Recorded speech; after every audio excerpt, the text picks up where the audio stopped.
दोस्तों के साथ ज़्यादा घुलना मिलना, उनके साथ गैंग बनाता है।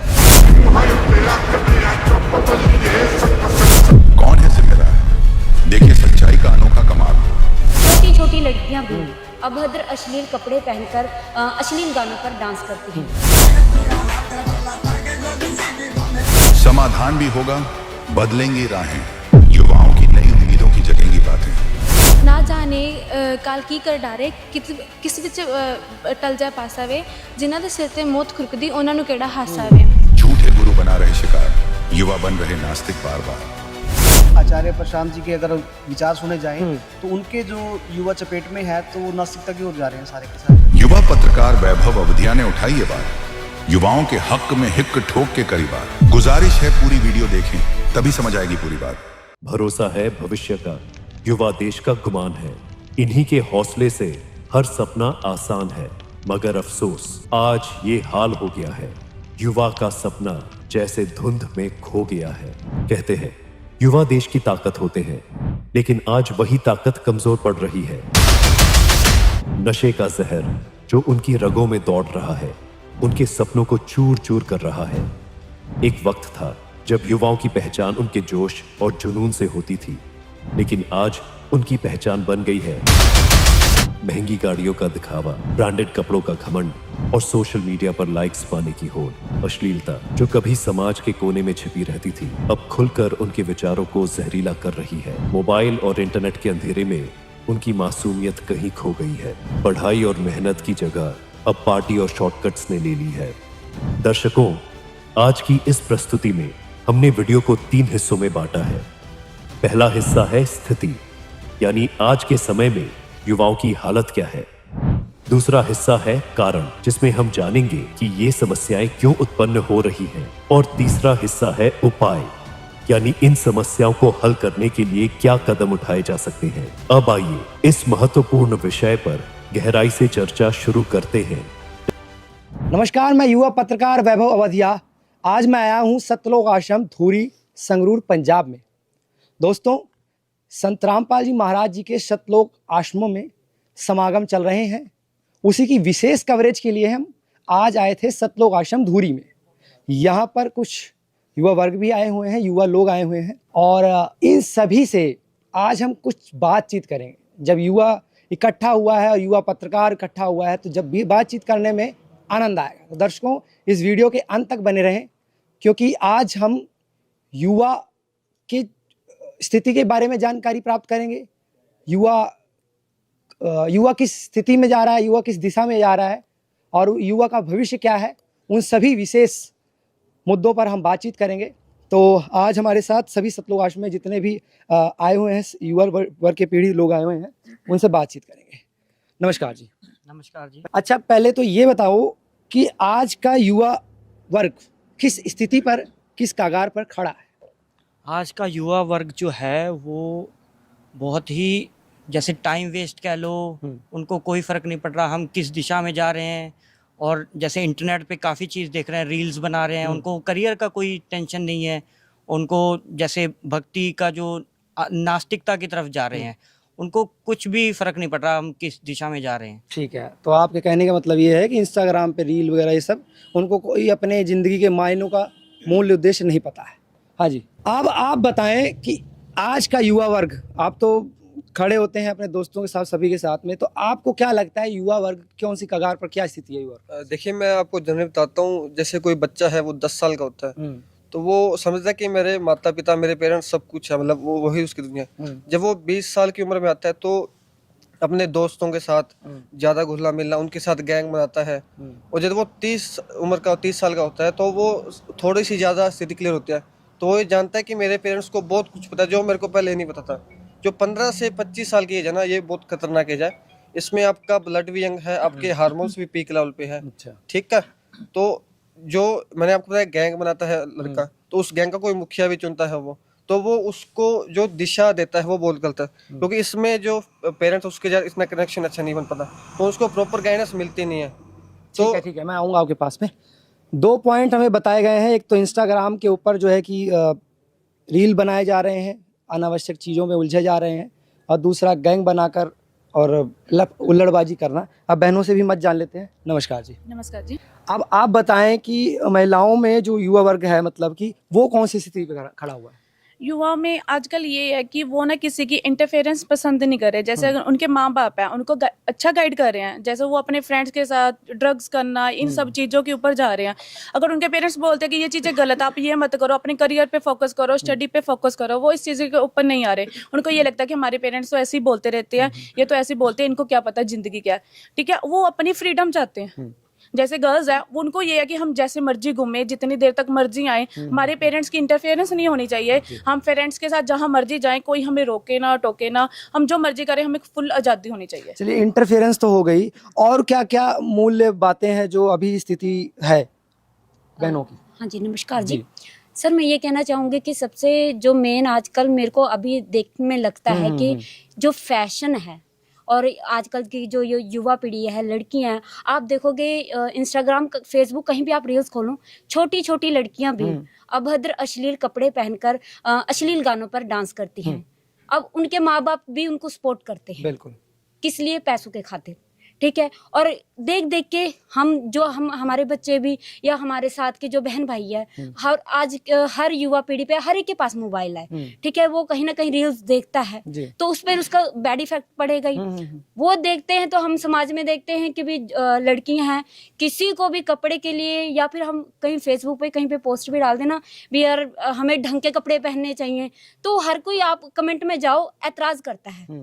आपकी रूढ़िवादी सोच है, आपके पुरानी सोच है, हम युवा पीढ़ी हैं, हमें मत बताओ हमें क्या पहनना है क्या नहीं पहनना है। हम स्वतंत्र देश में रहते हैं, हमें पूरी आज़ादी है। जब हमारे माँ बाप नहीं टोकते तो आप कौन होते? जी बिल्कुल, मैं आपके पास भी आऊँगा। मैम, आप बताएं कि आज का युवा कौन सी स्थिति पे खड़ा है? जैसे कि मेरी बहनों ने बताया कि कोई वेस्टर्न कल्चर को फॉलो कर रहा है, कोई ड्रग्स ले रहा है। इसकी जो जड़ है ये बॉलीवुड, हॉलीवुड जो फिल्में हैं और वेब सीरीज चल रही हैं, इसी से जो है हमारा ये यंगस्टर्स है वो मतलब उत्साहित हो रहा है, उसी को फॉलो कर रहा है। जो आज का युवा है वो दिशाहीन है, और उसको जो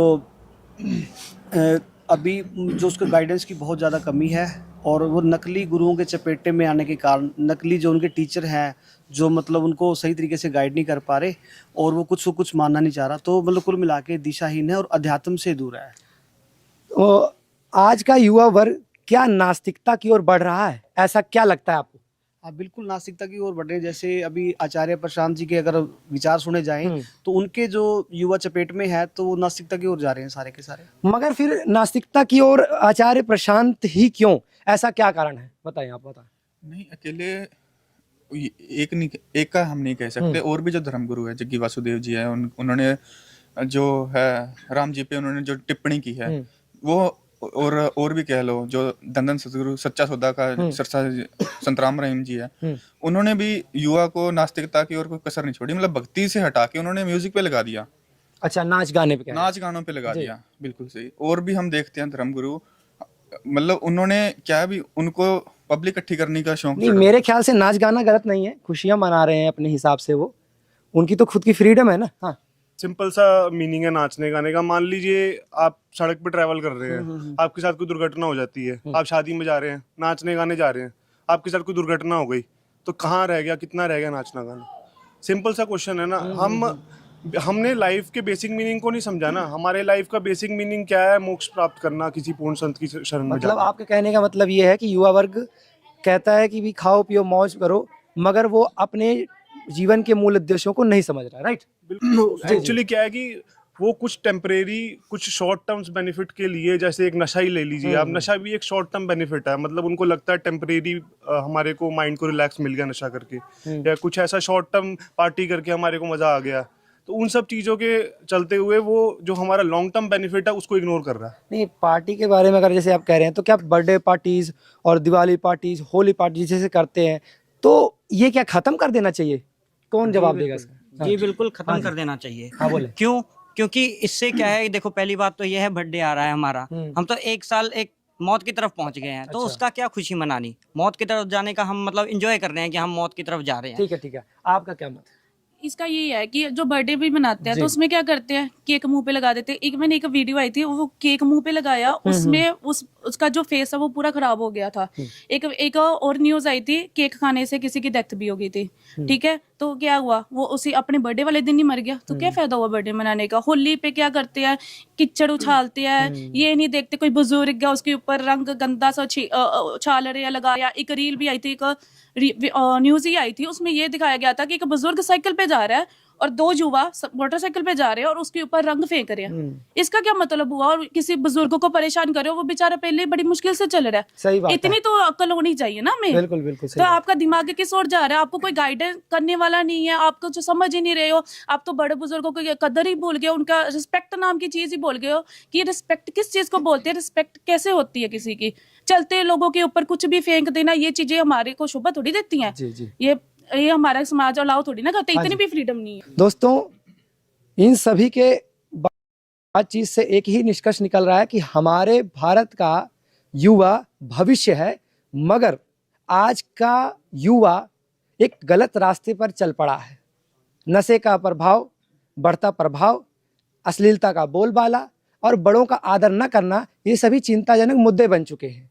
मगर इनका कारण कौन है, इन सभी चीज़ों का कारण असली कौन है, ये भी हम इन्हीं से जान लेते हैं। कौन बताएगा कि कारण क्या है असली? जी। मेन कारण जो है, जो हम देखते हैं वेब सीरीज जी, और जो पंजाबी म्यूजिक हो गया, बिना वेपन, बिना जो है ये हुल्लड़बाजी के कोई म्यूजिक नहीं बनता, और इसको लोग पसंद भी करते हैं। मेन मुख्य कारण ये ज्यादा प्रभाव है, बच्चों का दिमाग खराब कर रहे हैं। और कौन सा हमारे को एक मतलब हमारे को, जैसे हम अपनी जीवन जी रहे हैं, युवा अपना जीवन जीता है, उसमें हमारे को जब तक एक जीने की राह नहीं मिलेगी, हमको जीवन किस तरीके से जीना है अपना, तब तक एक युवा गलत डायरेक्शन में ही जाएगा। जब तक हमको गलत का नहीं पता लगेगा, तब तक हम सही कैसे करेंगे? नहीं, फिल्में तो काफ़ी हद तक अच्छा भी काम कर रही हैं, एजुकेटेड मूवी भी बनाती हैं। जो बॉलीवुड, जैसे कि आप बता रहे हैं, बॉलीवुड, टॉलीवुड, ये सब चीज़ें तो एजुकेशनल मूवी भी बना रही हैं, तो कुछ हद तक तो सही है ना ये भी। एजुकेशनल मूवीज बना रही हैं। मान लीजिए कोई एक्टर एजुकेशनल मूवी बना रहा है, वो रोल मॉडल है, उसके बाद वो अपना अलग से फोटोज एंड वीडियोस पब्लिश करता है, शूट्स निकालते हैं, फोटो शूट्स करते हैं, वो सब तो अश्लीलता की तरफ लेके जा रहे हैं ना। मतलब एक 100% वो नहीं है ना, एजुकेशनल रोल मॉडल नहीं है ना। जी, हाँ जी। एक तो जो एजुकेशनल मूवीज हैं वो बहुत कम है, और दूसरा एक तरफ तो हम एजुकेशनल मूवी की बात कर रहे हैं, मूवीज दिखा रहे हैं, दूसरी तो हम गुटके का ऐड कर रहे हैं, तो ये उल्टा है। तो वहाँ पे जो कैरेक्टर ही मैच नहीं हो रहा, सब सीधी सी बात तो ये है। पॉइंट है बातों का। और कौन बताएगा? जी, जैसे हम एक चीज और देख लेते हैं, शाहरुख खान है, उन्होंने बहुत कई जो एजुकेशन एप्लीकेशन है उनको प्रमोट किया, लेकिन उनका खुद का बेटा नशे के अंदर, आपने सब न्यूज़ देखा होगा। हाँ जी, हाँ जी, बिल्कुल पॉइंट है ये बात। और नशा, वो खुद जुबान केसरी का नशे के प्रमोशन कर रहे हैं। जी जी जी। तो उनको सिर्फ ये पैसे से ही मतलब है, उन लोगों को ये मतलब नहीं है कि एजुकेशन प्रमोट हो या अच्छी चीजें प्रमोट करें, उनको सिर्फ पैसे से मतलब है। हम उन जी, आप भी थोड़ा सा आगे आ जाइए। क्या कारण है आज का युवा वर्ग जो है कि बिगड़ता चला जा रहा है, उनका कोई भविष्य नहीं है, वो दलदल में फंसते चले जा रहे हैं? देखिए, सबसे पहले तो ये बात है कि हमारे युवा वर्ग को कोई दिशा देने वाला, कोई ऐसा संत या ऐसा कोई रोल मॉडल नहीं है उनके पास। वो आज का हमारा युवा फॉलो किसको करता है? या तो किसी फिल्म स्टार को फॉलो करते हैं, या किसी क्रिकेटर को, या किसी हॉलीवुड बॉलीवुड ऐसे स्टार्स को फॉलो कर रहे हैं। उनका रोल मॉडल ही उन्होंने गलत सिलेक्ट कर लिया। एक आजकल का युवा चाहता क्या है? वो चाहता है माया की दौड़ में अमीर बनना चाहता है। अमीर बनने के चक्कर में वो या तो कोई 2 नंबर के धंधे करने लग गया है, उसमें अपने कदम बिगाड़ता है। तो इन चीज़ों के या उसका आज के युवा का मेन चीज़ है कि इंजॉय करना है, चाहे वो किसी भी तरीके से, नशे से इंजॉय हो, गाने फिल्में से इंजॉय हो, वो अपना इंजॉय चाहता है। वो भगवान से दूर हो चुका है, उसे भगवान में विश्वास ही नहीं है। उसका ये उद्देश्य हो चुका है कि जिंदगी में आए हैं, खाओ पियो ऐश करो, भगवान कोई है ही नहीं। वो नास्तिकता की तरफ क्यों बढ़ रहा है? ना तो उन्हें कोई समझाने वाला है, ना उन्हें कोई ऐसा संत मिला, ना किसी ने उनको गाइड किया। जिस वजह से क्या होता है कि कोई भी युवा है, कोई बच्चा है, वो एक परिवार में पैदा होता है, उस परिवार में कोई ना कोई भक्ति हो रही होती है। उस भक्ति को करता करता वो बड़ा हो जाता है। वो देखता है कि भक्ति तो कर रहे हैं, जो दुख आ रहे हैं वो भी आ रहे हैं, जो हो रहा है जिंदगी में वैसे ही चल रहा है। भगवान को माने चाहे ना माने, जो हो रहा है वो हो रहा है। वो साइंस उसके आधार पे तर्क करने लग जाता है जब वो 20-22 साल का होता है। धन्यवाद, उसके बाद आपके बात पे मैं बिल्कुल आऊंगा। हाँ बताएं आप। एक और मैं बताना चाहता हूँ कि सबसे मेन जो प्रॉब्लम मुझे लग रही है वो है इंटरनेट की। आजकल इंटरनेट पे सारी चीजें इजीली एक्सेसिबल है, जैसे वेब सीरीज होगी, रील्स होगी, जो बिलियनर्स जो पार्टी करते हैं, शैंपेन जो दारू पीते हैं, जो कई सारी गन्स की होगी, उनके पास इजीली एक्सेसिबल है। तो वो चीज देख के वो सोच रहे हैं कि हम भी ऐसा करें, हम भी कूल बने। सब कूल बनने के चक्कर में क्या है कि सब कुछ अपना ट्रेंड फॉलो करने की बात कर रहे हैं आप। ट्रेंड फॉलो आप जान लेते हैं कि बहनों के लड़कियों के गर्ल्स के अंदर क्या चीजें हैं जो कारण बन रही है। बिल्कुल, एक तो ये जो इन्होंने कारण बताए हैं, इसमें एक कारण ये भी है कि जो पेरेंट्स हैं आजकल ना छोटी उम्र में बच्चों को मोबाइल दे देते हैं। मैं जैसे एक टीचर हूँ, मैंने दोनों जैसे जो कोरोना हुआ था उससे पहले और बाद वाला दोनों माहौल देखे हैं। कोरोना से पहले क्या था, पेरेंट्स जो है अपने बच्चों को मोबाइल नहीं देते थे, उनको कुछ नहीं इन चीजों से लेना देना, तो वो ठीक चल रहे थे। जैसे ही कोरोना टाइम आया उनकी ऑनलाइन क्लासेस स्टार्ट होगी, ये तो फायदा होता कि चलो वो बच्चे पढ़ रहे घर बैठ के। उन्होंने क्या किया, वो क्लास तो लगा रहे थे, उसके साथ साथ उन्होंने वेब सीरीज ऐसी चीजें देखनी शुरू कर दी कि जिससे उनका माइंड डेवलप हो गया, वो उन तरफ बढ़ गए। उन्होंने ये स्टडी की तरफ जाना, ये सब चीजें छोड़ दी सब कुछ। बहन आप बताएं। देखिए, परमात्मा ने हमें कोई भी चीज़ आज के टाइम पे सुविधा उपलब्ध करवाई है, चाहे फ़ोन है, टेलीविज़न है, कोई भी सुविधा उपलब्ध कराई है, तो उसके दो तरीके होते हैं। एक उसको सही यूज़ करना, एक उसका मिसयूज़ करना। इंटरनेट है आज के टाइम पर, अगर हमें कोई भी स्पिरिचुअल, जैसे हम अध्यात्म से जुड़े हुए थे, हमें कोई भी स्पिरिचुअल नॉलेज चाहिए, किसी भी संत के बारे में बैठे बैठे मोबाइल से हम निकाल सकते हैं। हम फोटो निकाल सकते हैं, हमें कोई भी जानकारी चाहिए, इवन कि हमें एजुकेशन से रिलेटेड भी कोई जानकारी चाहिए तो हम उससे निकाल सकते हैं। मगर अगर आपको सही गाइडेंस करने वाला कोई संत या फिर एक स्पिरिचुअल संत आपके पास होना ज़रूरी है, उनकी शरण आपके पास होनी ज़रूरी है, क्योंकि जब तक आपके पास वो नहीं है ना, तो आप उस इंटरनेट का गलत इस्तेमाल करोगे ही करोगे। माँ बाप क्या है, पैसे की, मैंने आपको पहले ही बताया था कि पैसे की आड़ में उनको चाहिए मेरे बच्चे फेमस हों, हम ज़्यादा से ज़्यादा पैसे कमाएं, व्यूज़ आए, मिलियंस में व्यूज़ आए, तो उसके लिए वो ये नहीं देखते कंटेंट क्या बन रहा है, ठीक है, और उसका समाज पर क्या दुष्प्रभाव पड़ रहा है। एक चीज इसमें ये भी है, कुछ कंट्रीज में ना जो सोशल साइट्स है ना, उसमें जो एज है वो बैन कर दी है अभी, यहाँ इतनी एज तक 18 साल तक का कर दिया है कि ये सोशल साइट्स इंस्टाग्राम वगैरह है, वो 18 साल तक के बच्चे ही, 18 साल से छोटे वाले बच्चे नहीं चला सकते।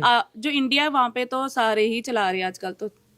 और जी बहन क्या बोल रहे हैं? एक तो ये है कि शो ऑफ करना, और एक चीज इक्वालिटी, और इक्वालिटी वो अच्छे वे में नहीं, वो बुरे वे में इक्वालिटी को फॉलो करना चाहते हैं। जैसे वो कहते हैं कि अगर वो क्लबिंग के लिए जा रहा है तो मैं भी जाना चाहती हूँ। अगर माँ बाप पहले क्या करते थे, मना करते थे कि भी आप अब रात हो गई है, आप घर से बाहर ना जाओ, पर वो क्या कहते थे कि भी हमें, अगर हमारा भाई वगैरह अगर वो रात को निकल सकता है, बाहर कहीं जा सकता है, तो हम भी जाना चाहते हैं, हम भी पार्टी करना चाहते हैं। हमारे क्लासमेट्स करते हैं, क्लबिंग करते हैं, वो डांसिंग करते हैं, तो हम भी करना चाहते हैं। और वो क्या है कि एक तरफ से अपने माँ बाप से भी लड़ाई कर लेते हैं और उनकी बात भी नहीं मानते, और वो अपना फ्रीडम चाहते हैं, वो अपना शो ऑफ भी करना चाहते हैं। वेस्टर्न कल्चर का क्या कारण रहा है इस जैसे बॉलीवुड और टॉलीवुड फिल्में, ठीक है, लोग जो है ना नेगेटिव इम्पैक्ट पा रहे हैं लोगों के ऊपर, युवा पीढ़ी पे, ठीक है।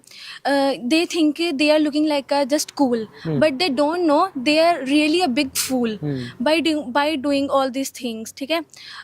वेस्टर्न कल्चर को फॉलो किया, लेकिन हमारे इंडियन कल्चर में तो वेस्टर्न कभी था ही नहीं। ये पहले के ज़माने में ना लड़कियों को अंदर रखा जाता था कि बाहर नहीं जाना है, ठीक है, ये हमारी घर की इज्जत है, पर अब तो खुद पेरेंट्स अपनी घर की इज्जत को बाहर भेजते हैं। बिल्कुल बिल्कुल सही बात है। युवा वर्ग का जो बिगड़ापन है वो, उसके कारण क्या है सर? जो युवा का बिगड़ने का कारण है ना, वो ये भी है कि संगति का बहुत असर पड़ता है। जैसे हमारे फ्रेंड सर्कल में, जब स्कूल टाइम में जो हमारे फ्रेंड थे, तो हमारा यही रहता था कि खेलना कूदना, मनोरंजन करना, और कुछ हमारे दोस्त जो है जैसे नशे में लग गए, फिर फिल्मों से, गानों से जो वो सीन है उनको देखना, लड़ना, उसके ऊपर खेलना, फिर वैसा ही करना। यानी कि हम सोचते थे भी हम भी थोड़ा ऐसे करें, जैसे पैसे और नशे से लेके लड़ने तक और गैंग बनाना, ये चीज़ें मतलब संगति से बहुत असर पड़ता है। जैसा देखते हैं वैसा हम करने की कोशिश करते हैं। आपका क्या नाम है भैया? अरविंद दासी। थोड़ा आगे आइए, फिर आप बताइए कारण क्या है। देखिए जी, सबसे पहले तो शुरुआत होती है घर से, ठीक है जी। अगर हमारे माता पिता ऐसा कुछ ही व्यवहार कर रहे हैं तो उससे समाज तो अपने आप बिगड़ना स्टार्ट हो जाता है। बच्चा स्टार्टिंग करता है वहीं से। जैसे मान के चलो भी, मेरे फादर ड्रिंक करते थे, हम देखते थे, कभी कभार क्या होता था, जो बोतल में बच जाती थी वो लुक छुप कर लटका लेते थे। समझ गया। ठीक है, उससे क्या होता था, धीरे धीरे क्या है, फिर दोस्तों में जाने लग गए, जैसे कॉलेज में गए, कॉलेज में भी वैसी संगति मिल गई। उसके कारण क्या हुआ कि पहले तो होता था पार्टीबाजी, जैसे मान के जो कोई बर्थडे हो गया या कोई शादी होगी, उसके बाद आगे हम हफ्ते पे आ गए, फिर हौली हौली रूटीन में आ गए। तो इससे क्या है, धीरे धीरे जैसे जैसे बड़े हो रहे थे वैसे वैसे हम समाज के अंदर हमारा एक अलग ही छवि बन रही थी नशेड़ी की। तो इससे पहले तो चाहिए माँ बाप अपने आप में सुधार करे, तो आधा तो बच्चों में वैसे ही सुधार हो जाएगा, क्योंकि माँ बाप खुद अपना सुधार करेंगे तो बच्चों को भी रोकेंगे।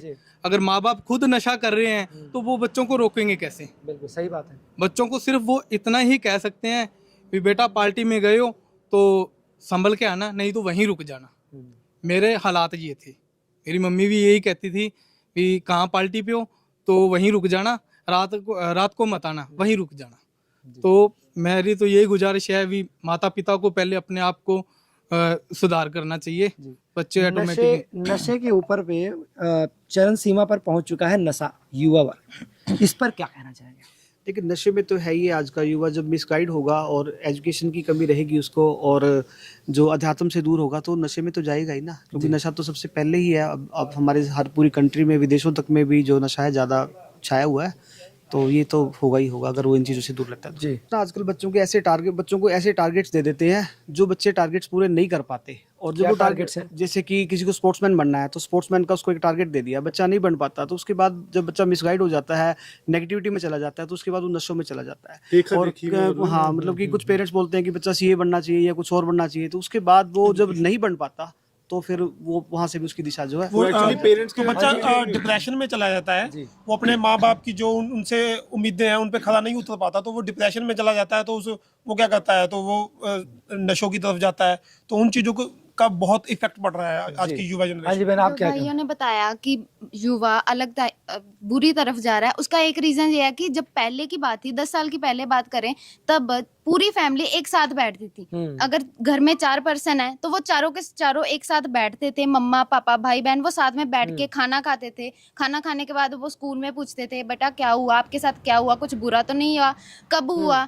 आजकल के जो है ना, आजकल के मम्मी पापा ने अगर घर में 3 बच्चे हैं ना, तीनों को अलग अलग रूम प्रोवाइड किया हुआ है कि हाँ आप अपने रूम में रहो, आप अपने रूम में रहो, प्राइवेसी दी हुई है उनको। पर उनको ये चीज नहीं मालूम कि प्राइवेसी के चक्कर में हम अपने बच्चे अपने से दूर कर रहे हैं। वो हमारी बातें नहीं सुनते, वो मम्मा पापा की बातें नहीं सुनते, क्योंकि उनको प्राइवेसी की आदत लग चुकी है। अगर हम बच्चों को प्राइवेसी ना दें और अपने साथ रखें तो वो मम्मी पापा की बात भी सुनेंगे। अगर वो कहेंगे कि हाँ हमारे साथ यहाँ पे चलो, यहाँ पे कुछ हो रहा है, यहाँ पे कोई प्रोग्राम हो रहा है, वो उनके साथ चलेंगे। अगर उनको प्राइवेसी देंगे तो वो कहाँ जाएंगे, वो नहीं जाएंगे। बिल्कुल बिल्कुल, हाँ जी।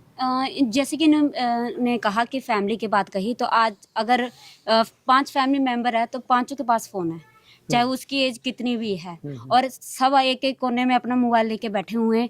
बच्चा क्या कर रहा है या उनका आपस में माँ बाप का बच्चों के साथ अटैचमेंट बनेगा कैसे? हाँ जी, क्या कहना चाहिए? जैसे नशे की एडिक्शन होती है ना, वैसे अब फ़ोन की एडिक्शन हो गई है। बच्चे जो है वो एडिक्ट हो चुके हैं फ़ोन से। जैसे मैंने फ्यू डेज अगो एक न्यूज़पेपर में पढ़ा था कि बच्चे ने गेम की वजह से अपनी मम्मी को मार डाला। मतलब उसको एडिक्शन हो चुकी है गेम्स की, उसकी मम्मी ने उसको फ़ोन मतलब छीन लिया, लेकिन उसने अपनी मम्मी को ही मार डाला एक एडिक्शन की वजह से। जी, गेमिंग भी कुछ हद तक तो कैरियर है गेमिंग में, मगर आप सब कह रहे हैं कि अगर मोबाइल एडिक्ट हो चुका है वो, तो वो क्या कैरियर छोड़ दे अपना? हाँ जी। नहीं, जो आउटडोर गेम्स है ना, उनमें आपकी फिजिक भी अच्छी बनती है, आपको आपके शरीर के लिए फायदेमंद है। जो इंडोर अपने एक मोबाइल पे सारा दिन अपनी नज़र लगाता है तो वो उसके लिए हानिकारक है। तो गेम्स हैं, बहुत अच्छी गेम्स हैं, आउटडोर गेम्स करो, अपनी एथलेटिक्स करो, वो बच्चे की सेहत के लिए अच्छी होती हैं। हाँ जी। अगर आप गेमिंग की करियर की बात करें तो जैसे बहन ने बताया कि भी बच्चे को फ़ोन नहीं मिला तो उसने मतलब मदर का मर्डर कर दिया, तो इसमें कौन सा करियर बन गया उसका? यही आप इसका हिसाब लगा सकते हैं। ऐसी क्या पबजी गेम है, अच्छा, उस पे कितने केसेस सामने आए थे कि वो पबजी खेलते खेलते गिर गया, पबजी खेलते खेलते एक्सीडेंट हो गया। गवर्नमेंट को बैन तक करनी पड़ी वो गेम। बिल्कुल सही बात है। तो ऐसे गेमिंग से कुछ नहीं होगा। गेम के बारे देखो, एक ये भी है कि गेम खेलते खेलते ना ऐसे बहुत से आज गेम है जो जुए की तरफ, सट्टे की तरफ इधर भी लेके जा रहे हैं, और उसमें जो है युवा अपना पैसा लगा रहा है। बिल्कुल, और बिल्कुल। घर परिवार का भी मतलब यहाँ तक कई जगह पे ऐसे भी स्थिति बन गई है कि जमीन जायदाद सब कुछ बिक गया। एक मैंने न्यूज पढ़ी थी, एक युवा ही था, उसने पता नहीं गेम की वजह से पता नहीं कितने लाख, 20-25 लाख रुपया कर्जा उठा रखा था, और उसके पास कमाई का एक साधन भी नहीं था, और उसके ऊपर वो उसके पेरेंट्स ने उसको बेदखल कर दिया अपनी फैमिली से, कहते हमसे ये कर्जा नहीं उतारा जाना, तू जा। और वो रो रहा था इस चीज के लिए कि मैं इस चीज को छुड़ा नहीं पा रहा। और जो ज़्यादा फ़ोन चलाने का, जैसे साइंटिस्ट भी रिसर्च करते हैं, वो ज़्यादा फ़ोन रील्स चलाते हैं ना, तो उनमें ADHD की प्रॉब्लम आ जाती है, अटेंशन डेफिशिएंसी की। वो एक चीज़ पे फोकस नहीं कर पाते ज़्यादा टाइम, तो लॉन्ग टर्म में वो करियर के लिए भी हानिकारक है, और वो किसी चीज़ को थिंकिंग, मतलब उनकी जो कैपेबिलिटी है ना थिंकिंग की, माइंड की, वो ख़त्म होते जा रही है। तो दर्शकों, इन सभी से बातचीत कर यही निर्णय हो रहा है कि अभी युवा वर्ग एक ऐसे दलदल में फंस रहा है, उन्होंने कोई अपना उद्देश्य जीवन का नहीं बनाया है, उस उद्देश्य को माध्य बनाकर जीवन की पौड़ियों पर नहीं चल रहे हैं, अपने जो बोलते हैं कि मील का पत्थर नहीं देख रहे हैं अपने सफलता का। मगर दर्शकों, अगर युवा वर्ग सुधरना चाहता है, और उसको अगर हम हमारे समाज को सुधारने की कुछ टिप्स और पॉइंट्स मिल जाएं, तो आप सभी के लिए ये ठीक होगा। तो दर्शकों, इन्हीं युवा वर्ग से हम बातचीत करेंगे कि इस युवा वर्ग को ठीक करने का रास्ता क्या है। सबसे पहले उपाय बताएंगे मेरे को, जैसे कि आप सभी ने सबसे पहले बताया कि मोबाइल, गेम, वेब सीरीज, इन सभी चीज़ों से छुटकारा पाए तो पाए कैसे। क्योंकि बिल्कुल मैं सुनूंगा आपकी बात को, क्योंकि देखिए आज के समाज में अगर न्यूज़ टीवी देखें तो उसमें मूवीज़ चल रही हैं, गाने चल रहे हैं, और सभी यही चीज़ कर रहे हैं, बड़े से बड़े लोग यही कर रहे हैं, इसी को फॉलो कर रहे हैं। तो छोटा वर्ग क्यों ना करे इस चीज़ को फॉलो? इसका उपाय बताएं मेरे को जी। उपाय तो सर देखिए, सबसे पहले तो हमें हमारे समाज में सभी का नैतिक पतन की ओर जा रहे हैं। हमें नैतिकता का पाठ पढ़ाने के लिए किसी संत की या किसी ऐसे रोल मॉडल की हमें जरूरत है, तो वो रोल मॉडल ही हमें आज तक नहीं मिल पा रहा है। देखिए, एक बच्चा अपने माँ बाप से कितना सीख लेगा, माँ बाप को भी कितना पता है। बिल्कुल। असल में उनके माँ बाप को और बच्चों को, सभी को एक रोल मॉडल की, एक आध्यात्मिक सोच की जरूरत है। जी। क्या है, हम आधुनिकता की दौड़ में और 21वीं सदी में पूरी टेक्नोलॉजी की दौड़ में हम भगवान को भूल चुके हैं। तो हमें कोई ऐसा रोल मॉडल, एक ऐसा संत की या ऐसे टीचर की जरूरत है जो हमें आध्यात्मिकता और नैतिकता का पाठ पढ़ाए। तो ऐसा संत हमें खोजने की जरूरत है। तो मेरे हिसाब से ऐसे संत भारत में हैं। भारत ऐसे नहीं है कि भारत में संतों की कमी है, भारत में बहुत सारे संत हैं, लेकिन आजकल जो संत भी है ना, वो भी लोगों को नैतिकता से दूर ही लेके जा रहे हैं। क्योंकि वो देखिए, जैसे पहले संत थे ना, वो आध्यात्मिक कथाएं या रामायण महाभारत की कुछ ऐसी बताते थे, लेकिन आज उन संतों ने भी क्या किया, वो लाइफस्टाइल गुरु बन गए हैं। वो आध्यात्मिक गुरु से हटकर लाइफस्टाइल गुरु बन गए हैं। वो क्या कहते हैं, आपकी लाइफ में खुशियां कैसे आएंगी, वो पैसा कमाना सिखा रहे हैं। तो ऐसा संत हमें नहीं चाहिए। हमें ऐसा संत चाहिए जो हमें एक नैतिक और एक आध्यात्मिक पूरे एक मार्ग बताए, जिस मार्ग पे हम चलें, जिससे हमें हमारे घर में खुशियां हो, हम सुखी रह सकें, हमें भक्ति मिले और हमें हमारा मोक्ष भी हो। तो मेरे हिसाब से हमें ऐसे संत की जरूरत है। जी। ये आध्यात्मिकता की राह पर चलने का बता रहे हैं, आप क्या कहते हैं?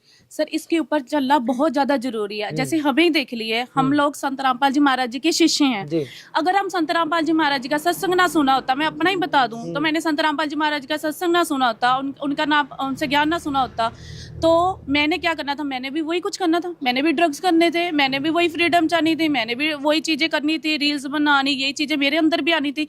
पर उनके सत्संग से, संत रामपाल जी महाराज ने अपने सत्संग में इन सब चीजों का बताया कि बेटा ये करने से ये नुकसान होता है, हमें ये सब नहीं करना चाहिए। तो उस चीज को सुन के, उस चीज के हमने सुना कि अच्छा, अगर हम ड्रग्स करते हैं, नशा करते हैं, तो भगवान की जो, जैसे वो न्याय करते हैं परमात्मा जिस चीज से, तो उसकी बुक में लिखा हुआ कि अगर आप ड्रग करोगे तो आपको ये पनिशमेंट मिलेगी। ठीक है, तो वो संत रामपाल जी महाराज ने हमें बताया, तो हमें पता चला, तो हमने इस चीज को छोड़ा। जी, मैं आपके पास भी आऊंगा। और कौन बताएगा? हाँ जी। देखिए आज के समय में जैसे कि हम संत रामपाल जी महाराज जी से जुड़े हुए हैं, आज के समय में अगर सच्चा और असली समाज सुधारक कोई एकमात्र है तो वो तत्वदर्शी संत रामपाल जी महाराज है। तमाम तरह के पाखंडों में लिप्त इस दुनिया को मिला एक ऐसा जगत उद्धारक संत जिसको पूरा संसार आज जगत गुरु तत्वदर्शी संत रामपाल जी महाराज के रूप में जानता है। जी हाँ, संत रामपाल जी महाराज।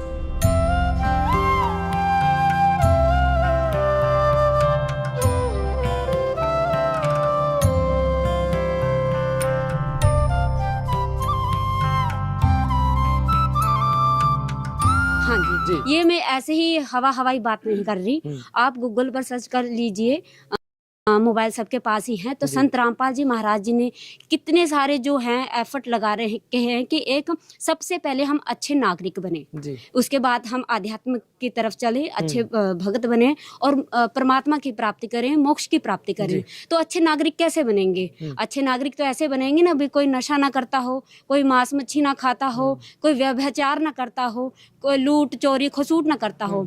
अच्छे नागरिक के तो यही लक्षण होते हैं। तो वो कैसे बनेगा? वो एक आध्यात्मिक की पावर से बनेगा। जब इंसान को पता चलेगा ना, परमात्मा का डर होगा कि भी भाई मैं ये गलती करूंगा तो मेरे को ये पाप लगेगा और इसकी मुझे ये सजा मिलेगी। पहले के टाइम पे यही होता था, डर होता था और उसके वो रिजल्ट देखने को भी मिलता था। मैं आपके पास भी आऊंगा। जैसा कि आपने बताया था कि आज का जो समाज है, वेब सीरीज, टॉलीवुड, ये वो उसको वेस्टर्न को कल्चर को फॉलो कर रहा है, तो क्या संत रामपाल जी महाराज इनके अंदर क्या अंतर है? ये इनके बताने में, इनके संदेश में क्या अंतर है?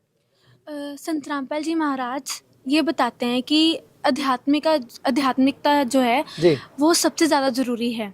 अगर टॉलीवुड बॉलीवुड से बच्चे बिगड़ रहे हैं तो संत रामपाल जी महाराज से ज्ञान से बच्चे सुधर भी रहे हैं, और सुधरते भी ऐसे हैं कि बाद में बिगड़ते नहीं हैं वो लोग। वो नियम बताते हैं अपने कि ये फिल्में वगैरह नहीं देखनी, सत्संग सुनो अपने, परमात्मा की स्तुति करवाते हैं, परमात्मा के साथ जुड़ते हैं। जो आजकल की युवा है वो भूल चुके हैं परमात्मा को, तो वो जानते ही नहीं है कि कौन है, ना वो गुरु का पता है उनको, ना कोई पता है कि मतलब आप देखो ना कि गुरु का तो उनको पता ही नहीं है। अगर पता भी है ना तो वो गलत गुरु के दिशा में है। कोई 2 नियम बता सकते हैं जो संत रामपाल जी महाराज समाज सुधार के लिए कर रहे हैं? बताना चाहेंगे आप? संत रामपाल जी महाराज जैसे पहला नियम तो ये है कि कोई फिल्म वगैरह नहीं देखनी, ठीक है। दूसरा गेम्स वगैरह नहीं देखनी, टीवी तो बिल्कुल बंद कर रखा है बच्चों का। नहीं तो फिर मतलब कुछ तो देखने के लिए तो टीवी चलाते होंगे ना जी। सत्संग सुनो गुरु जी का, आप स्पोर्ट्स देख सकते हो, ठीक है। एजुकेशनल बहुत सारे चैनल्स चल रहे हैं एजुकेशन के रिलेटेड, वो देख लो आप। जी हाँ जी, आप क्या कहना चाहेंगे? हाँ जी, जैसे आज बच्चा जन्म लेता है, ठीक है, बच्चा जब 2-3 साल का होता है तो उनको स्कूल में डाला जाता है। स्कूल में उनको गुरु बनाया जाता है कि हाँ हमारा बच्चा साइंस के बारे में जाने, हमारा बच्चा एजुकेशन बने, हमारा बच्चा सीए बने, कोई अच्छा काम करे, जॉब करे। बट उनके मम्मा पापा को ये चीज नहीं मालूम होती कि दुनिया के अकॉर्डिंग एक और मनुष्य जीवन है जो हमें मिलता है। वो क्यों मिलता है? वो हमें भक्ति के लिए मिलता है। मम्मी पापा को ये चीज नहीं मालूम होती कि बच्चों को अगर टीचर दूसरी तरफ साइंस का टीचर बनाया तो उनको आध्यात्मिक ज्ञान में जाने के लिए भी गुरु की जरूरत पड़ती है। जी जी हाँ जी सर, जैसे आपने बताया था कि अच्छी फिल्में भी आ रही हैं, तो वो जो अच्छी फिल्में आ रही है, जो उनके एक्टर्स होते हैं वो गलत काम करते हैं, ड्रग्स वगैरह लेते हैं। उनकी कथनी और करनी में फर्क है। पर जो संत रामपाल जी महाराज है ना, उनकी कथनी और करनी में कोई फर्क नहीं है। जो वो कथनी करती हैं उनकी वैसी करनी है। तो जो हमारा रोल मॉडल है ना, वो बिल्कुल सीधा है कि उनकी कथनी और करनी से सही होने की वजह से हमें उनको देख के पता चलता है कि हमने क्या करना है। जी, मेरा सवाल आप सभी से एक है फिर से कि क्या आध्यात्मिकता युवा वर्ग से नशे को हटा सकती है? जी मैं ये कहना चाहूँगा कि जैसे YouTube चैनल पे, जैसे संत रामपाल जी महाराज जी का YouTube चैनल है, वहाँ पे सत्संग देखने के बाद ये पता चला कि मदिरा पीवे कड़वा पानी, 70 जन्म स्वान के जानी। 1 गिलास मदिरा पीने से 70 जन्म कुत्ते के होते हैं। तो मतलब इससे क्या है, अच्छा ज्ञान मिलेगा, अच्छे संस्कार मिलेंगे संत की शरण में आने के बाद, तो अपने आप नशे से दूर चला जाएगा युवा। क्योंकि हम मतलब ऐसे है कि हम संत रामपाल जी महाराज के शिष्य हैं और लोगों के मन में ये प्रश्न जरूर आ रहा होगा कि हम अपने गुरुजी की तारीफ कर रहे हैं इस वजह से कि असलियत में ऐसा है कि नहीं है, ऐसा मतलब इतना साफ कैसे हो सकता है समाज। मतलब संत रामपाल जी महाराज की शिक्षाओं से हमको ये पता लगा है कि हमारा जो स्मार्टफोन है, जो हम सेलफोन यूज़ करते हैं, जिसको युवा गलत डायरेक्शन की तरफ लेके जा रहा है, उसको हमको उसका सदुपयोग करना है। ये परमात्मा ने हमको शिक्षा दी है। तो संत रामपाल जी महाराज क्या सदुपयोग करवा रहे हैं मोबाइल का फिर? अब सदुपयोग ऐसे होता है, हम जो यूथ जनरेशन रील्स देख रही है, नेगेटिव चीजों की तरफ जा रही है, ड्रग्स की तरफ जा रही है, हम उसी स्मार्टफोन से सत्संग देखते हैं। अब सत्संग से क्या होता है, सत्संग से हमारा विवेक बनता है कि हमको क्या सही करना है, क्या गलत करना है, क्या हमारे लिए सही है, क्या गलत है। अब हमारे लिए जो सही है वो हमारे को संत रामपाल जी हमारे सत्संग में हमको बताते हैं। हम उन्हीं मोबाइल फोन से संत रामपाल जी महाराज का ज्ञान जो उन्होंने बताया है कि कौन परमात्मा है, कबीर साहिब का ज्ञान, हम उसी मोबाइल से, उसी सोशल मीडिया प्लेटफॉर्म से हम लोगों तक पहुंचा रहे हैं, जिससे पूरे समाज में एक नई जागृति और एक नया सुधार हो रहा है। तो हम जो जिस मोबाइल से, देखिए मैं जिस मोबाइल से पहले फिल्में देखता था, गाने सुनता था, सारे गलत काम करता था, आज उसी मोबाइल पे मैं ज्ञान सुनता हूँ, सत्संग सुनता हूँ और संत रामपाल जी महाराज की इतनी समाज सुधारक जो वीडियो है वो लोगों तक पहुँचाता हूँ। तो वो मेरा मोबाइल वही है, पहले मैं अपने कर्म बिगाड़ता था उसी मोबाइल से, आज मैं अपने कर्म बना रहा हूँ। जी, अब मतलब आप कर्म बना रहे हैं। हाँ जी, आप बताएं। जैसे इन भैया ने बताया ना भी मोबाइल से ऐसे ऐसे प्रचार करते हैं गुरु जी का, ऐसे ही मेरे एक दोस्त भी स्टेटस लगाते थे संत रामपाल जी महाराज जी के। उन्होंने जैसे एक दिन स्टेटस लगा रखा था कि जिसमें गुरु जी बता रहे थे कि जैसे एक इंसान सिगरेट पीता है ना, तो उसका धुआं जितने भी नजदीक खड़े हैं उनको प्रभावित करता है। वैसे ही गुरु जी ने फिर बताया कि जैसे पूर्ण सतगुरु की शरण में आने के बाद जो भक्ति करेगा ना, तो उसका प्रभाव भी सभी जो आसपास है उन पे पड़ेगा। उस बात से मैं इतना प्रभावित हुआ, रात के 8-9 बजे का टाइम था और लॉकडाउन चल रहा था, तो मैंने पापा जी से बात की भी, मैंने कहा भी एक संत है, बहुत बड़ी बड़ी उदाहरण दे रहे हैं भी ऐसे भक्ति करनी चाहिए या ऐसे करनी चाहिए। तो उन्होंने भी मुझे कहा भी हाँ मैंने भी सुना है भी हमारे रामदेव जी हैं जो उन्होंने एक उनकी 24 प्रमाण है, उसके अंदर एक भविष्यवाणी की हुई है भी हरियाणा का एक जाट होगा जो दुनिया को तारेगा। उनकी ये बात से और भी ज्यादा प्रभावित होकर मैंने क्या किया, मेरे पास एक इनकी जीने की राह बुक पड़ी थी, फ्री में ली हुई थी, काफी समय से पड़ी थी, तो मैंने साथ के साथ गया और वो बुक उठाई और सबसे पहले मैंने जो चैप्टर था उसमें लव मैरिज का खोला।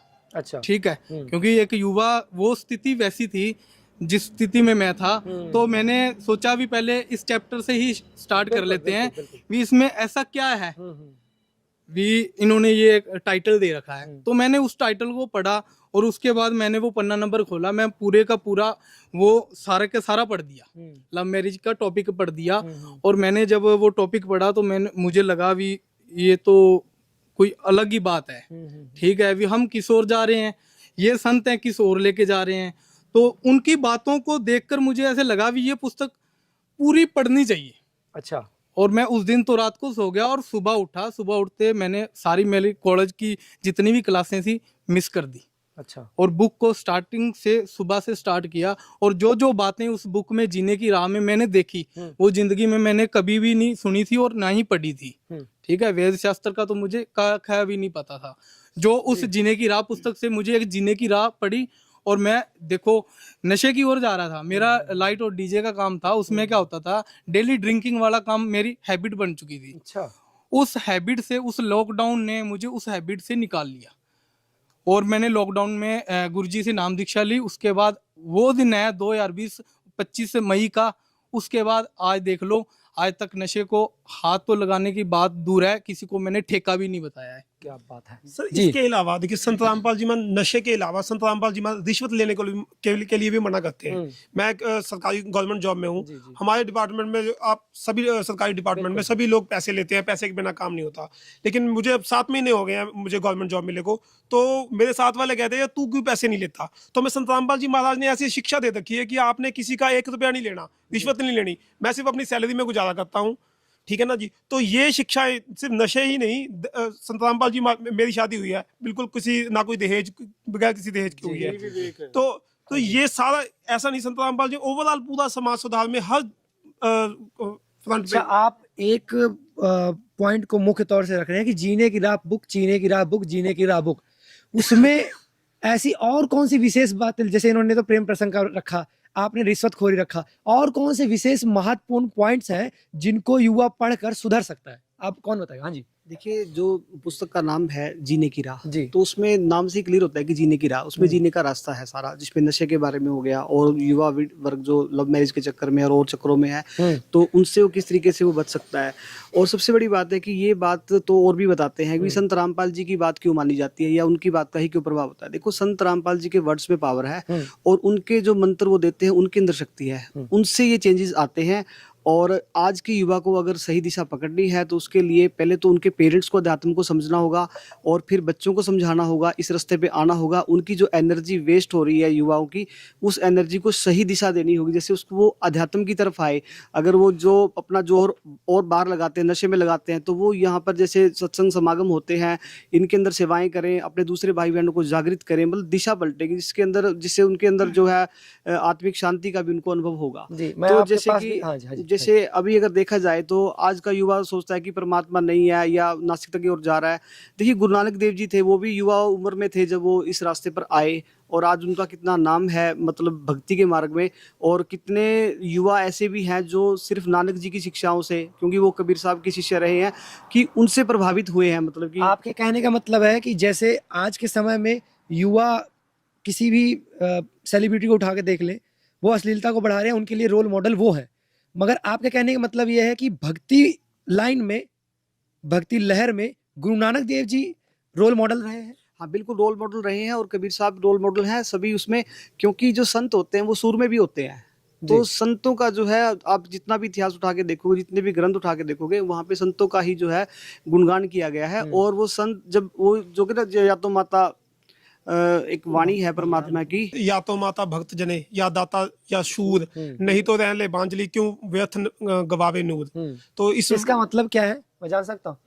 इसका मतलब ये है कि अगर कोई माता गर्भवती होती है, अगर उसके बच्चा होना है, तो या तो वो एक किसी भगत को पैदा करे जो भक्ति करे, या कोई दानवीर जो दाता होता है, जो लोगों को दान करता है, या शूरवीर जो लोगों के हकों की रक्षा करता है। इन तीनों को अगर माता बच्चों को पैदा करती है तो ये तीनों होने चाहिए। अगर ये तीनों नहीं है तो उस माता को ऐसे बच्चों जन्मने का कोई फायदा नहीं है।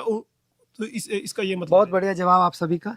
अब मैं बहनों से भी जान लेता हूँ, आपने जीने की राह पुस्तक पढ़ी है? हाँ जी। कब पढ़ी थी ये बताओ आप? सर, मैंने कंप्लीट बुक पढ़ी है और मैंने पिछले साल ही पढ़ी होगी, और बीच बीच में बातें याद है आपको उसमें की? हाँ जी, हाँ जी। कुछ विशेष मुख्य बातें ये बताओ कि जिससे हमारे समाज पर इफेक्ट पड़े अच्छा वाला। देखिए, अगर आप बुक पढ़ने में आएंगे ना जी, थोड़ा सा अगर आप 2-4 पेज पढ़ेंगे तो मैं आपको श्योरिटी के साथ कह सकती हूँ आप पूरी बुक पढ़ेंगे। क्योंकि संत रामपाल जी महाराज जी का कोई लिखी हुई पुस्तक का कोई भी पन्ना ऐसा नहीं है कि जिसमें आपको इंटरेस्ट ना आता हो, और या जो आपके जीवन से जुड़ा हुआ ना हो। चाहे वो अब जैसे कि दहेज प्रथा के बारे में कहा, तो ये अब बहनों के लिए कितनी बड़ी बात है। हम 2 बहनें हैं, हम गरीब परिवार से थे, तो अगर हम संत रामपाल जी महाराज जी की शरण में ना होते तो आज मेरे मम्मी पापा के पास क्या होता। अगर वो सारा दान दहेज जो भी पैसा होता हमारी शादियों में लगा देते, दहेज में लगा देते, थोड़ा बहुत अच्छे परिवार में, मान लीजिए आगे हस्बैंड शराबी होता, नशेड़ी होता, फिर क्या कर लेते, फिर कहाँ से सुख मिलता। पैसा भी जाता और आगे दुख का दुख। मगर ये देखो ना, इस चीज का कितना बड़ा, ये कितनी बड़ी बात है बहनों के लिए जिनकी शादियां होती है। एक तो दहेज मुक्त शादी होती है, 17 मिनट में होती है, 17 मिनट में शादी हो जाना। अब मैं जो आप कोई दिखा ले तो किसी की 17 मिनट में कोर्ट मैरिज हो सकती है, बाकी आम शादी 17 मिनट में नहीं हो सकती। हाँ जी, हाँ जी, बताएं। एक इसमें लड़ाई झगड़ा जो फाइट्स वगैरह लोग करते हैं उसके बारे में बताया, और घर में भी सुख शांति से कैसे रहना उसके बारे में बताया। उसमें भी संत रामपाल जी महाराज ने बताया, जैसे आजकल के युवा है मैरिज तो करवा लेते, चाहे लव मैरिज करवा ले, पर वो ट्रस्ट नहीं करते।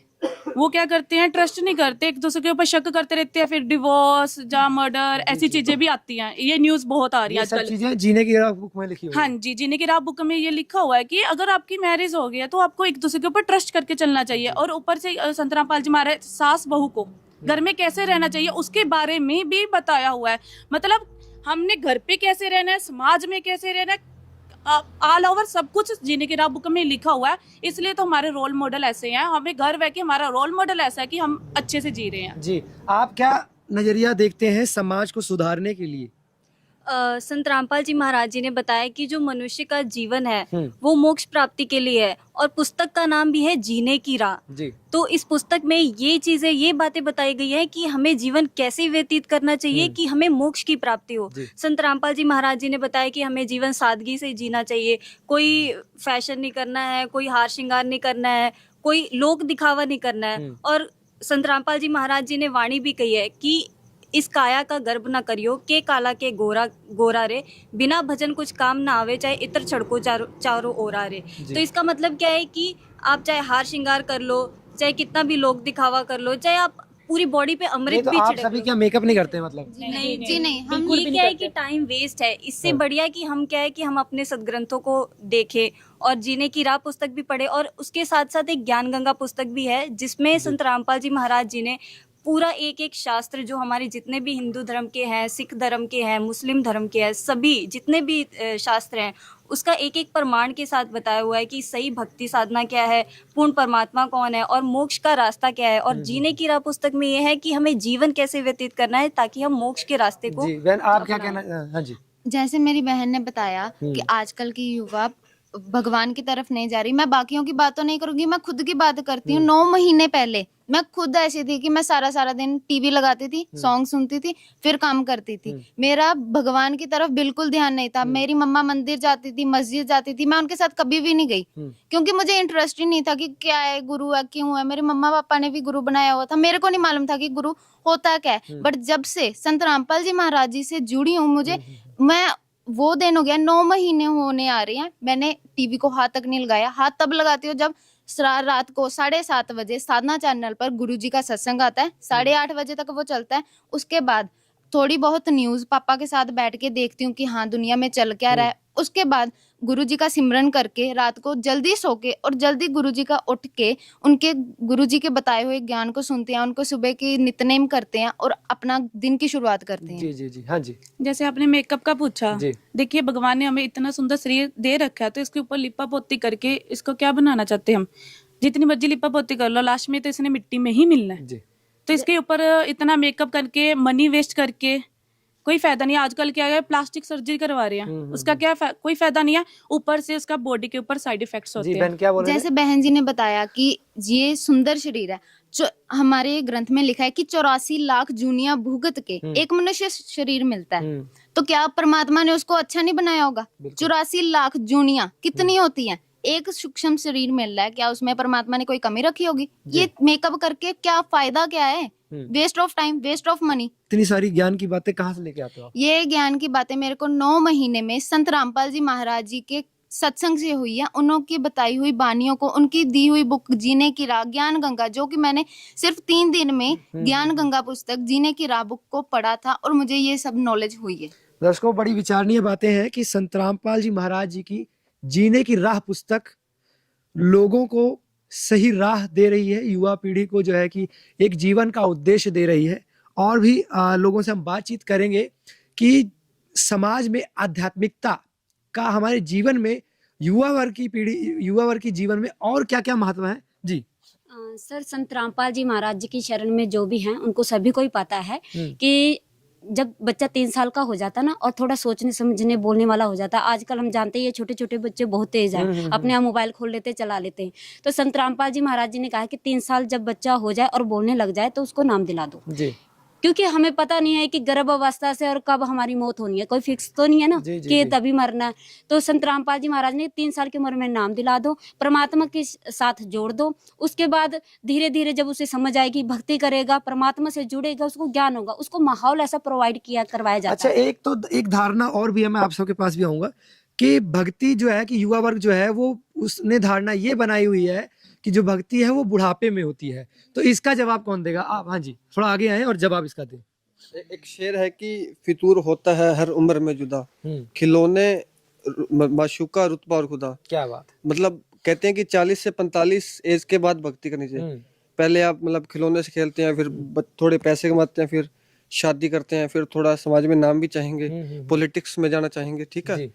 तो ये तो नॉर्मल ट्रेंड हो गया। अगर व्यक्ति उस उम्र तक पहुंचे ना, फिर वो 10 साल की उम्र में खत्म हो जाए, फिर ये तो खत्म हो गया ना। और संत रामपाल जी ने बताया कि आपको जो प्राइमरी उद्देश्य है, एम है, वो भक्ति करना है, क्योंकि 84 लाख यूनियों के बाद मतलब ये है कि संत रामपाल जी महाराज और जीने की राह की पुस्तक या संत रामपाल जी महाराज का सत्संग, मतलब आपके काफी व्यूअर्स का ये क्वेश्चन रहा होगा कि हमारी लाइफ तो बहुत अच्छी चल रही है, हमको क्यों जीने की राह पुस्तक पढ़नी चाहिए या हमको क्यों संत रामपाल जी महाराज का सत्संग सुनना चाहिए। अब मान लीजिए मेरी लाइफ अच्छी चल रही है, मेरी लाइफ में सब कुछ है, ऐश्वर्य है, दौलत है, शोहरत है, लेकिन मेरे को ये नहीं पता ना कि कल मेरे साथ क्या होगा। संत रामपाल जी महाराज के सत्संग से हमको ये निष्कर्ष मिलता है कि हमारे आगे के जीवन की कोई गारंटी नहीं है, मतलब हमारी आगे कितनी बैटरी चार्ज है इसके बारे में हमारे को कुछ नहीं पता है, और हमारी बैटरी चार्ज सत भक्ति से होगी जो संत रामपाल जी महाराज दे रहे हैं, सिर्फ और सिर्फ संत रामपाल जी महाराज। मिला के आपके कहने का मतलब ये है कि भक्ति छोटे बच्चे से लेकर बूढ़े तक सभी को भक्ति करना चाहिए, सबको करनी चाहिए, जल्द से जल्द करनी चाहिए, जल्द से जल्द। एक्चुअली क्या है कि करनी तो सभी को चाहिए, लेकिन ऋण, भक्ति और दान तीनों काम जवान, ये जवान आदमी के काम है। ऋण यानी कि युद्ध में, और भक्ति करना और दान करना जी, तो ये तीनों जवान आदमी काम, तो युवाओं को तो इस मार्ग में सबसे आगे होना चाहिए। सर एक और बात, बुढ़ापे में भक्ति करेगा भी कैसे बंदा? बुढ़ापे में इतने रोग लग जाते हैं, जवानी में भक्ति नहीं की, बचपन में भक्ति नहीं की, ना हमारी कोई पुण्य कमाई इकट्ठी हुई, तो क्या होता है कि बुढ़ापे में तो बंदा डॉक्टर का चक्कर ही लगाता है, भक्ति क्या करता है? जी जी, ठीक है ना, उसकी मजबूरी होती है, भगवान का नाम वो ढंग से ले भी नहीं पाता। तो सबसे बढ़िया समय है, संत रामपाल जी महाराज ने बताया कि बचपन से लग जाओ, जवानी तक बढ़िया भक्ति करो, बुढ़ापे तक करो। अगर हम जवानी से ही भक्ति करेंगे तो बुढ़ापा भी संत रामपाल जी महाराज बताते हैं तुम्हारा जवानी की तरह काट दूंगा जी। जैसे जवानी कटी है ना, वैसे बुढ़ापा कटेगा अगर जब शुरू से भक्ति करो। तो जैसे हमारा कोई एग्जाम होता है, तो जब मान लो कल एग्जाम है तो आज थोड़ी ना तैयारी करेंगे, पूरा साल पढ़ाई करते हैं, तो वैसे भक्ति का भी फल हमें मरने के बाद मोक्ष प्राप्त होता है। तो बचपन या जवानी से शुरू करनी चाहिए, बुढ़ापे में क्या करेगा बंदा भक्ति? कुछ भी नहीं कर सकता। एक बात और नोट करी है मैंने, जैसा कि आप सभी बोल रहे हैं कि युवा वर्ग नास्तिकता की ओर बढ़ रहा है, नास्तिकता की ओर बढ़ रहा है, नास्तिकता की ओर बढ़ रहा है, मगर मैंने ये भी देखा है कि शिवरात्रि पर वो गंगा जल लेके आता है हरिद्वार से, और उसके बाद फिर टेंट लगाकर शिव जी की पूजा भी करता है और भंडारा भी करता है। तो ये तो आस्तिकता हुई ना। देखिए, मेरा मकसद किसी की भावनाओं को ठेस पहुंचाना नहीं है, लेकिन वो गंगा जल के साथ साथ क्या क्या लेके आता है शायद आपको नहीं पता। गंगा जल के साथ कितना वो नशा भी लेके आता है, और आमतौर पे देखा जाता है, और आके भी नशा करता है, भांग पीता है, और उसके अलावा सुल्फा पीता है। वो तो प्रसाद है। नहीं, प्रसाद बना दिया है। कहाँ? शिवजी महाराज के किसी भी एक उसमें किसी भी ग्रंथ में आप दिखा दीजिए कि शिवजी महाराज ने जो है ये जो भांग या सुल्फा जो है पिया हो।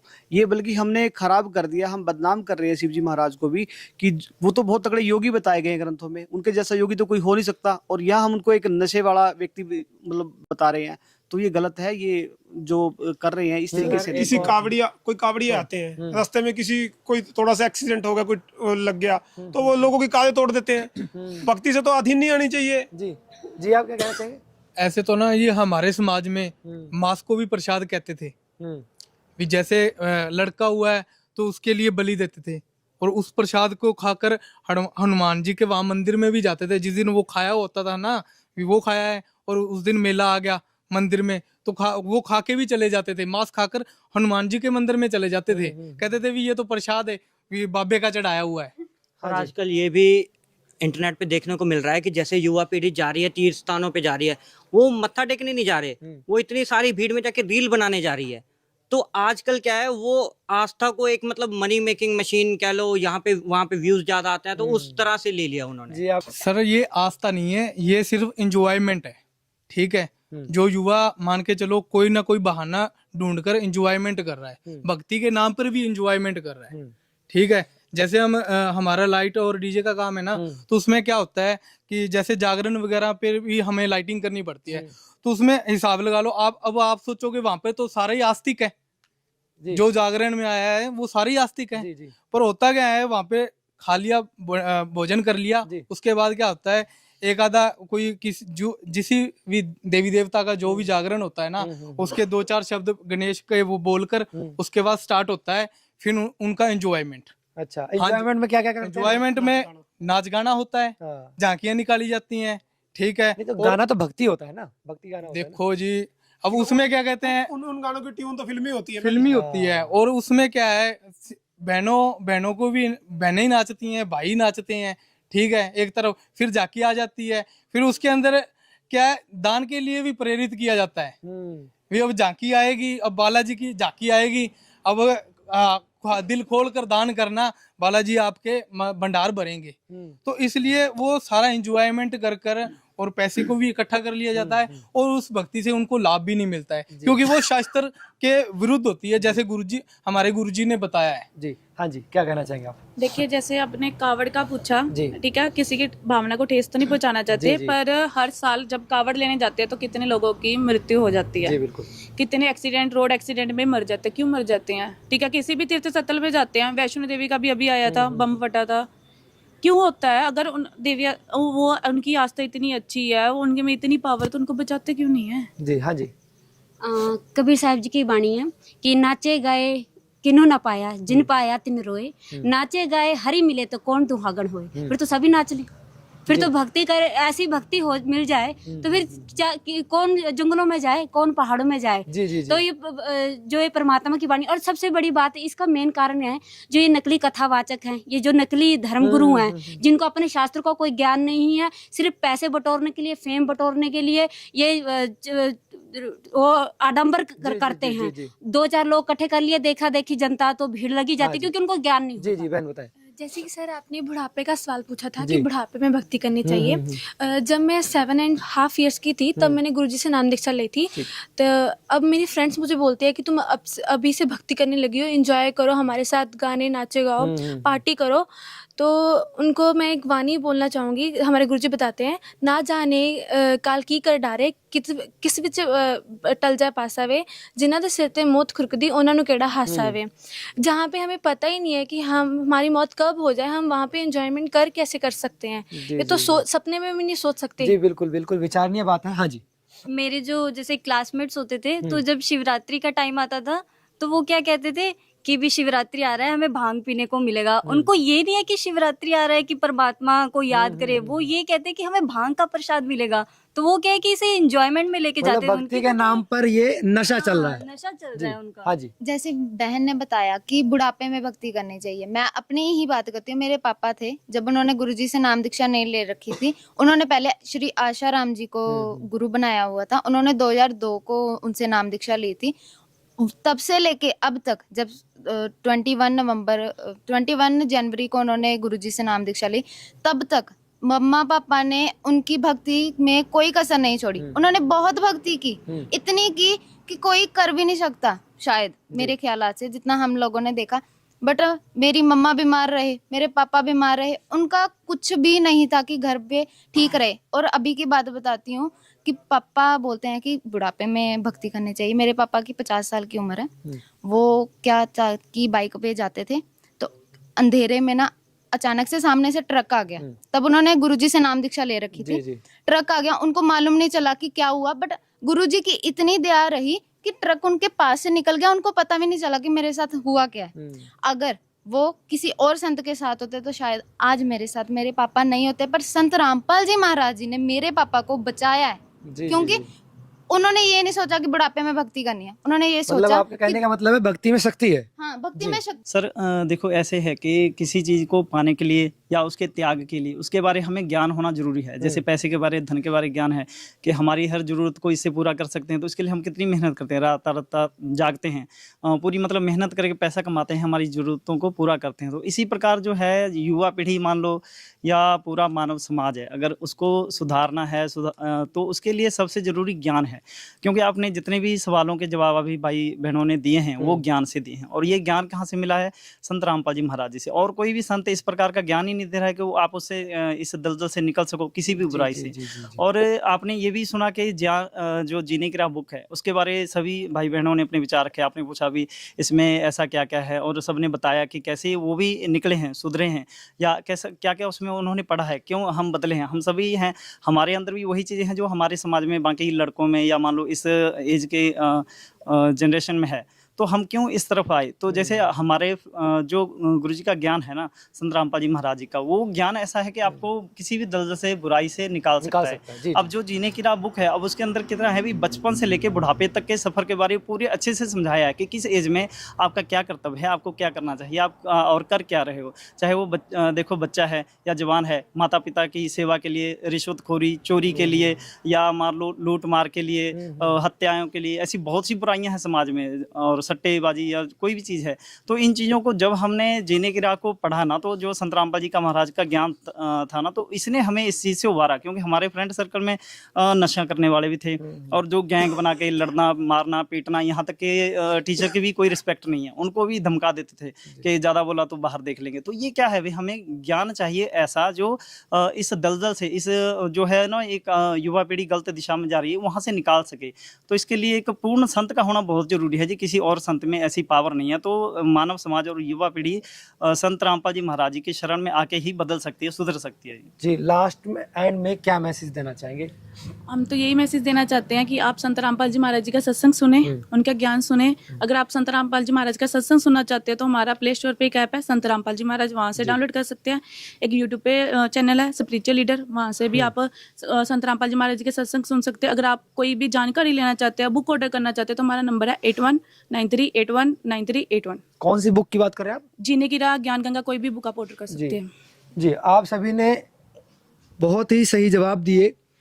मैं लास्ट में वीडियो ख़त्म करने से पहले आप सभी को बात बताना चाहूँगा कि निष्कर्ष यही निकल रहा है कि इस समय अगर मैं यूँ कहूँ कि उदाहरण तौर से कि युवा वर्ग जो है आज का कुएं में गिर चुका है, और उसको निकालने के लिए अगर रस्सी है तो आज संत रामपाल जी महाराज हैं, वो जो रस्सी लगा के युवा को खींच सकते हैं और दुनिया दिखा सकते हैं। तो मैं आखिरी शब्दों में यही कहना चाहूँगा कि संत रामपाल जी महाराज जी की, इन्होंने जैसा कि जिक्र किया कि जीने की राह पुस्तक आप भी पढ़ें और अपने जीवन सुधारें।